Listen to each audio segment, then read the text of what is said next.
பார்த்தீங்கன்னா மேஷராசிக்காரர்களுக்கு எப்படி இந்த தமிழ் புத்தாண்டு வந்து ஸ்டார்ட் ஆக போகுது, எத்தகைய ஒரு அமைப்பு வந்து கொடுக்க போகிறது பார்க்கும் பொழுது, ஆண்டு கிரகம் என்று சொல்லப்படுகிற ராகு பார்த்தீங்கன்னா மேஷராசிக்கு 12ஆம் இடத்துல இருக்கக்கூடிய ராகு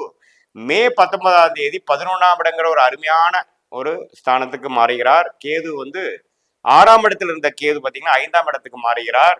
அது ஒரு அருமையான ஒரு மாற்றம். ஏன்னா 11ஆம் இடத்துல வந்து ராகு வரும் பொழுது சில நல்ல ஒரு விஷயத்துல, ஒரு எதிர்பார்க்காத விஷயத்துல நல்ல லாபத்தை பெறக்கூடிய அமைப்பு. பிற மொழி பேசுபவர்கள், அந்நிய சூழ்நிலையில வாழ்றவங்களுக்கு எல்லாம் பாத்தீங்கன்னா ஒரு நல்ல பெனிஃபிட்ஸு, இம்போர்ட் எக்ஸ்போர்ட் அது மாதிரி விஷயத்துல இருக்கிறவங்க, கொஞ்சம் சோஷியல் மீடியா, அப்புறம் வந்து நம்ம டெக்னாலஜி ரிலேட்டடான ஹாட்டான சில விஷயத்துல இருக்கிறது, இந்த ஆப் டெவலப்பர்ஸ் பண்றவங்க, இது எல்லாமே லேட்டஸ்டான சில இப்ப இருக்கக்கூடிய ட்ரெண்ட்ல எந்த மாதிரி லைன்ல இருக்கிறாங்களோ அவங்களுக்கு எல்லாமே ஒரு திடீர்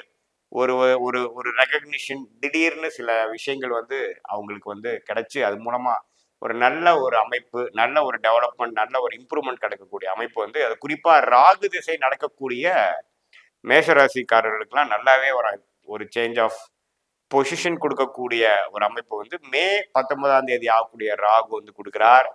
அதே சமயத்துல 6ஆம் இடத்துல கேது இருந்து சில உடல் உபாதைகள், கடன் தொல்லைகள், பிரச்சனைகள், வம்பு வழக்குகள் அது மாதிரி கொஞ்சம் கொடுத்துட்டு இருந்த கேது